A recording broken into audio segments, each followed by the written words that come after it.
آپ کا پیار ہے پھوپھی، اور سب خیریت ہے؟ بس پتر، زندگی کے دن پورے کر رہی ہوں۔ آج حارث آیا تھا، پپو نے بتایا بھائی آیا ہے۔ میں باہر نکلی ہوں، اتنی دیر میں وہ چلا بھی گیا۔ پتہ نہیں لینے کیا آیا تھا، اللہ جانے باپ کو بھی مل کر گیا ہے یا نہیں۔ جلدی میں ہوگا پھوپھی، ویسے بھی وہ بڑا آدمی ہے۔ آپ آرام کریں، میں گھر چلتا ہوں، صبح ملاقات ہوتی ہے۔ اب اور کون سی صبح ہوتی ہے، 4:30 بج رہے ہیں۔ تمہاری پہلی نوکری ہی بھلی تھی، آنے جانے کا ایک وقت تھا۔ اب تو 3 ماہ کے اندر 15 دفعہ تو یوں رات کے آخری پہر واپس آتے ہو۔ بس پھوپھی، پہلے تو گھر والی بات تھی، اب سرکاری نوکری ہے۔ آپ دعا کر دیا کریں، باقی اللہ مالک ہے۔ میں تو اپنے بچوں کے لیے دن رات دعائیں کرتی ہوں۔ بن ماں کے گھر کو چلا رہے ہو، اپنے بوڑھے باپ کا سہارا ہو۔ ویسے میں دن میں آؤں گی تمہارے باپ کے پاس، اب تمہاری شادی بھی ہو جانی چاہیے۔ میری نرگس سے تم بس 2 مہینے بڑے ہو، اب خیر سے اس کی بھی شادی جلد ہی کر دینی ہے۔ وہ دل ہی دل میں جل تو جلال تو پڑھنے لگا۔ اچھی بات ہے، آئیے گا دن میں گپ لگائیں گے۔ ابھی میں بڑا تھکا ہوا ہوں پھوپھی، آرام کروں گا، اللہ حافظ۔ اس نے قدم ایک دفعہ پھر آگے بڑھا دیے۔ اپنے گھر کے باہر والا بلب آج خلاف معمول بند ملا۔ چابی سے دروازے کا لاک کھولا، ساتھ ہی دھیرے سے ایک پٹ اتنا وا کیا جس سے اندر آ پاتا۔ اپنے پیچھے دروازے کو دوبارہ لاک کرتے ہوئے آگے بڑھایا۔ لاؤنج کا پنکھا اور لائٹ چل رہی تھی۔ اندر آتے ہی نظر سیدھی صوفے پر بکھرے نسوانی وجود پر پڑی۔ قدم ساکت ہوئے، نظریں بے یقین۔ ہلکے پیلے اور سفید پرنٹ سوٹ کا دوپٹہ آدھا نیچے لڑک رہا تھا اور آدھا اس کے سینے پر پڑا تھا۔ چہرہ بالوں کی اوٹ میں چھپا تھا اور وہ خود اس حالت میں پڑی تھی کہ ایک ٹانگ صوفے سے نیچے لڑک رہی تھی اور دوسری دوری ہوئی صوفے پر دھری تھی، جس پر عباس کا سر رکھا تھا۔ خود اس کا سر صوفے کی ٹو مطلب بیک پر رکھا تھا۔ تاشفین کے لیے یہ منظر عجیب و غریب تھا۔ سامنے پڑی لڑکی کو دیکھ کر اگر وہ یہ سوچتا کہ شاید کسی غلط گھر میں آ گیا ہوں تو اسی وقت عباس کی وہاں موجودگی یہ غلط فہمی دور کر دیتی تھی۔ یقینی تھا کہ وہ اپنے ہی گھر میں ہے، مگر سوال یہ اٹھتا ہے کہ یہ ہے کون؟ ماتھے پر الجھن کی شکل لے کر آگے آیا، پسٹل، چابی اور بیجز سینٹرل میز پر رکھا۔ کچن میں جا کر ہاتھ دھوئے، فریج میں سے اپنے لیے ٹھنڈے پانی کا گلاس نکالا، وہیں اسٹول پر بیٹھ کر گھونٹ گھونٹ پانی پیا۔ اس خاتون کے بالوں کا رنگ اور لمبائی اس کے اندر خطرے کی گھنٹیاں بجا رہی تھی، کیونکہ شادی والے دن اس کے بال نہیں دیکھے تھے، پر آج ہی وہ اس سے دوبارہ ملی تھی۔ اس کے بال باب کٹ تھے، کالے بالوں میں کہیں کہیں گہری سرخ شیڈ آتی تھی، اور صوفے والی کے بال چھوٹے اور بلب کی روشنی میں مزید سرخ نظر آ رہے تھے۔ کچن سے نکل کر وہ فارس لوگوں کے کمرے میں گیا۔ کمرہ خالی تھا۔ اے سی والے کمرے میں گیا تو دونوں کو کارپٹ پر بے خبر پایا۔ دونوں سونے کو تو اپنے کمرے میں ہی گئے تھے، مگر گرمی اور حبس نے مت ہی مار دی تو دونوں وہاں سے بھاگ نکلے۔ دروازہ بند کر کے ابا کی طرف آیا، جہاں پہلے سے ہی بتی جل رہی تھی، جس کا مطلب یہ تھا کہ وہ جاگ رہے تھے۔ السلام علیکم ابا جی۔ وعلیکم السلام۔ کھانا کھایا ہے؟ نہیں، میں نے شام کو کھا لیا تھا۔ آپ کو تو کسی چیز کی ضرورت نہیں ہے؟ نہیں یار، میں ٹھیک ہوں، بس وہ عباس کو اٹھا کر اندر ڈال دو، باہر گرمی ہے۔ وہ اپنی چارپائی پر اینک لگا کر بیٹھے ہوئے تھے، آگے رحل میں قرآن دھرا تھا۔ ابا جی بولو۔ اس کو سمجھ نہ آیا کہ کیا کہے۔ کیا باہر صوفے پر میری بیوی ہے؟ انہوں نے سر اٹھا کر نہیں دیکھا تھا، پر جب وہ کچھ نہ بولا تو ابا جی نے خود ہی اس کی مشکل آسان کر دی۔ جگن شام 4-5 بجے کی آئی ہوئی ہے، اس کو حارث چھوڑ کر گیا ہے۔ اپنے ساتھ جتنے بیگ لائی ہے ان سے تو ایسا ہی معلوم ہوتا ہے کہ رہنے آئی ہے۔ وہ دروازے کے فریم میں ٹیک لگا کر کھڑا تھا۔ ابھی تک بے یقینی غالب تھی۔ کیا آپ نے اس سے پوچھا ہے کہ یہاں کیوں آئی ہو؟ آواز سرگوشی سے کچھ بلند تھی۔ ابا جی نے اینک فریم کے اوپر سے پل کی پل بیٹے کے چہرے کو دیکھا، جس پر سنجیدگی رقم تھی۔ گھر کا مکین آئے تو اس سے یہ نہیں پوچھا جاتا کہ وہ کیوں آیا ہے۔ کیا ابھی میں نے تم سے پوچھا ہے کہ تم یہاں کیوں آئے ہو؟ میرا تو یہ گھر ہے، مجھ سے یہ سوال بنتا ہی نہیں ہے۔ اگر یہ تمہارا گھر ہے تو وہ تمہاری بیوی ہے، یہ اس کا بھی اتنا ہی گھر ہے جتنا تمہارا یا اس گھر کے کسی اور فرد کا۔ اس موضوع پر بات کرنے کو بڑا وقت پڑا ہے، تھکے ہوئے آئے ہو، جا کر آرام کرو۔ اگر ہو سکے تو جگن اور عباس دونوں کو جگا کر کمرے میں سونے کا بولو، یہاں ان کی نیند پوری نہیں ہوگی، خاص کر جگن کی۔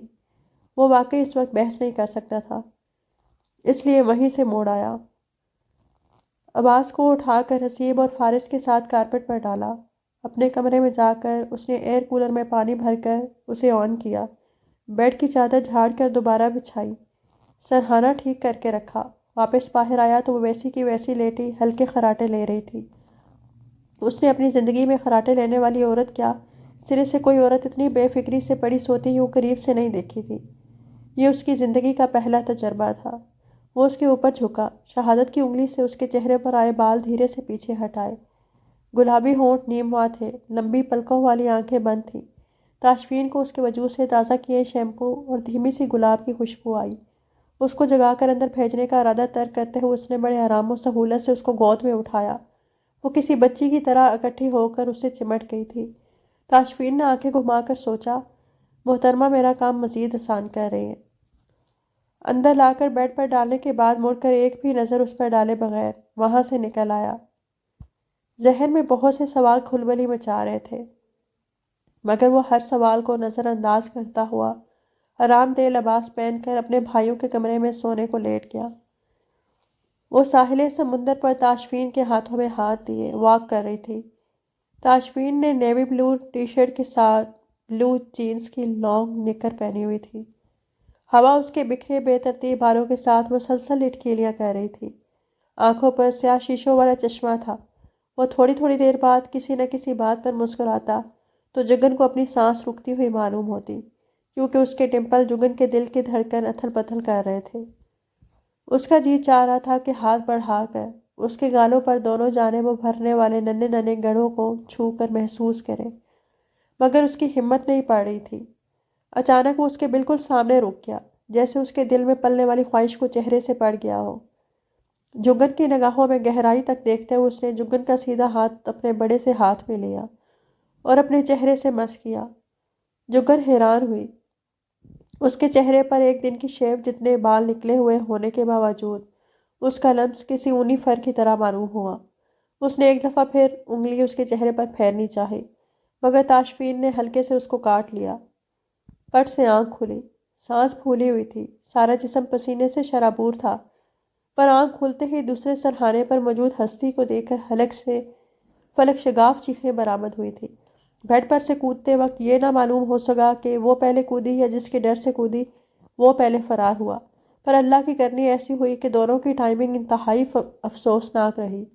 پیروں کے نیچے روئی کا گالا محسوس کرتے ہی چیخوں میں اور تیزی آ گئی۔ کمرے سے باہر والی عوام اپنے روزمرہ کے دھندوں میں مصروف تھی، مگر خاتون کی دہائی سنتے ہی جو جو ہتھیار ہاتھ میں آیا جوان اٹھا کر موقع واردات کی جانب بھاگے، جیسے بن دیکھے ہی جان گئے ہوں کہ آگے کس شیر سے ملاقات ہونے والی ہے۔ ایک کے ہاتھ میں وائپر تھا، کیونکہ وہ فرش دھونے کے بعد وائپر لگا رہا تھا۔ دوسرے کے ہاتھ میں جھاڑو تھی، کیونکہ وہ باہر دروازے کے سامنے گلی صاف کر رہا تھا۔ تیسرے کے ہاتھ میں جوتا تھا، کیونکہ وہ اپنے سامنے جوتوں کا ڈھیر لگائے جوتے پالش کرنے میں مصروف تھا۔ چوتھا صرف تجسس کے مارے وہاں آیا تھا۔ ہاتھ میں بھرا لسی کا گلاس تھا۔ جیسے ہی وہ اندھا دھند بھاگتی ہوئی کمرے سے نکلی، سیدھی لسی والے سے ٹکرائی۔ جگن کو یوں معلوم ہوا سر کسی دیوار میں دے مارا ہے، جبکہ سامنے والے نے اپنے سینے پر ہلکا سا ہاتھ مار کر سہلایا تھا۔ خوف اتنا زیادہ تھا کہ وہ فکر بھول کر دوڑتی ہوئی صوفے پر چڑھی۔ میں یہاں ایک پل بھی نہیں رہوں گی، زاروں قطار روتے ہوئے ایک ہی لائن بولی۔ سب سے پہلے حسیب نے اندر نظر ڈالی، پھیلی ہوئی آنکھوں سمیت بے یقینی کے ساتھ نفی میں سر ہلاتا باہر آیا۔ اس کے بعد وائپر کو بندوق جیسا تان کر آگے بڑھنے والا سپاہی فارس تھا۔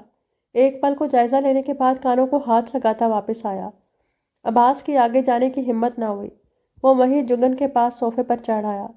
تاشفین نے دونوں بھائیوں کو اپنے ڈرامے بند کر کے کچھ پھوٹ بھی چکو، کون سی بلا دیکھ کر آئے ہو؟ کچھ نہ پوچھو، اندر ایک شہادت واقعہ ہو گئی ہے۔ جس ڈان کو ساری دنیا کی پولیس نہ پکڑ سکی، اس نے تمہاری بیوی کے چرنوں میں جان دے دی ہے۔ فارس، سیدھے الفاظ میں بکو مرو۔ تاشفین کی بات پر فارس نے حسیب کو بولنے کا اشارہ کیا۔ حسیب نے نہ نظر آنے والے آنسو صاف کیے۔ اپنا جگری یار مر گیا، ہائے اب میں راتوں کو کس کا انتظار کیا کروں گا، کس کے لیے سب سے چھپا کر کھانا بیٹھ کے نیچے رکھا کروں گا۔ اب تک تاشفین کے شک کو یقین مل چکا تھا، وجہ سے بولا، اب تو تم لوگوں کو میری بات سمجھ آئے گی۔ یہ لڑکی اس گھر میں خطرناک مقاصد لے کر آئی ہے۔ پہلے آدھی جوؤں کا خاتمہ کر دیا، اب دن چڑھتے ہی ہمارا شیر جوان مار دیا۔ اس کی لاش کو ٹھکانے لگاؤ، اس کے بعد اس لڑکی کو یہاں سے چلتا کرو، سامان باہر گلی میں رکھو، ایک عدد رکشہ بلاؤ اور ٹاٹا بائے بائے کر دو۔ جگن جو کہ صوفے پر کھڑی عباس کو مضبوطی سے تھامے کانپ رہی تھی، غصے میں سب بھول کر نیچے اتری اور عین تاشفین کے سامنے آئی، جس نے ایک ہاتھ میں گلاس پکڑا ہوا تھا تو دوسرا ٹریک سوٹ ٹراؤزر کی جیب میں دیا ہوا تھا، جس کے پانچے فولڈ کیے ہوئے تھے۔ پیروں میں کالے رنگ کی سادہ سی چپل تھی، سفید ٹی شرٹ، ماتھے پر گرے بے ترتیب بال، کالی سیاہ مونچھیں اوپر کو مڑی لمبی لمبی پلکیں۔ وہ پوری سنجیدگی سے اس کی طرف متوجہ تھا۔ اس کے اتنے قریب آ کر کھڑے ہونے سے ہی جنگن کو اپنا دل قابو سے باہر ہوتا محسوس ہوا، مگر وہ تاشفین پر اپنی کمزوری ظاہر کرنا نہیں چاہتی تھی، اس لیے خود کو بڑا پر اعتماد دکھاتے ہوئے مضبوط آواز میں بولی، السلام علیکم ایس پی تاشفین اسرار صاحب، مجھے کہنا پڑ رہا ہے آپ کو دیکھ کر مجھے کوئی خوشی نہیں ہوئی ہے، اور آپ کون ہوتے ہیں میرے ہی بھائیوں کو میرے ہی گھر میں میرا ہی سامان نکال کر باہر رکھنے کو کہنے والے؟ آئندہ ایسا ویسا کوئی آرڈر نشر کرنے سے پہلے یہ سوچ لیجئے گا کہ کہیں ایسا نہ ہو کہ میرا سامان یہاں سے نکلوانے کے چکر میں آپ خود ہی دربدر ہو جائیں۔ تاشفین کی بھویں اوپر کو شوٹ کر گئی، حیرت سے اس کو سر تا پیر دیکھا، پھر کھی کھی کرتے بھائیوں کو گھورا، جس پر کھی کھی کی آواز اسی وقت بند ہو گئی۔ اس کے بعد واپس اس پر نظر ڈالی۔ بیوی صاحبہ اگر چونٹی کے پر بھی نکل آئے نا تب بھی وہ عقاب نہیں بن سکتی، چونٹی ہی رہے گی۔ مجھے دوبارہ بیوی مت بلائیے گا کیونکہ میں آپ کی بیوی نہیں ہوں۔ تو پھر کیا ہوں؟ تاشفین کو اس گفتگو سے مزہ آ رہا تھا۔ آپ کی کچھ بھی نہیں ہوں تو میرے گھر میں کیا کر رہی ہو؟ یہاں اپنے بھائیوں اور انکل کے پاس آئی ہوں۔ آپ کسی غلط فہمی کا شکار مت ہو۔ کمال ہے، یوں اچانک سے انکل اور بھائیوں کی محبت کیسے جاگ اٹھی؟ میں آپ کے کسی طنز کا جواب دینے کی پابند نہیں ہوں۔ آپ تو ویسے بھی لوگوں کے بارے میں اپنی رائے رکھنے کے کافی شوقین ہیں، اس لیے میری بلا سے جو مرضی آئے سوچیے اور کہیے۔ تاشفین 2 قدم اس کی جانب بڑھا، وہ بے اختیار پیچھے ہو گئی۔ تم عورتوں کے ڈراموں سے بڑی اچھی طرح واقف ہوں، جس بھی خفیہ مقصد سے آئی ہو یا بھیجی گئی ہو۔ ایک بات کان کھول کر سن لو، اگر میرے بھائیوں یا والد کا دل توڑا یا کسی قسم کا کوئی نقصان بھی پہنچایا تو تمہاری بہن اور باپ کی اینٹ سے اینٹ بجا دوں گا۔ آنکھوں میں چیلنج سے گھورتے ہوئے نیا بیان دے کر اپنے ہاتھ میں پکڑا ٹھنڈا ٹھار لسی کا گلاس جگن کے ہاتھوں میں دیتے وہاں سے ہٹ گیا۔ جگن نے اس کی پشت کو گھورتے ہوئے گہری سانس خارج کی، آنکھوں میں نمی سی آ گئی۔ اتنا بدگمان اور ناراض میرا شوہر ہے، یہ تو ساری عمر مجھ سے راضی ہونے والا نہیں لگتا۔ آخر میں نے کتنے بندے مارے ہیں، کتنوں کا خون پیا ہے جو یہ امتحان ملا ہے۔ کہا تو تھا ہم آپ کے ساتھ ہیں۔ یہ اونٹ ایک دن پہاڑ کے نیچے آئے ہی آئے، پہلے ذرا ہم اپنے ساتھی کا جنازہ نکال آئے۔ حسیب کی جھاڑو پر مردہ چوہے کو دیکھ کر وہ ایک دفعہ پھر چیخ مار کر صوفے پر چڑھ گئی۔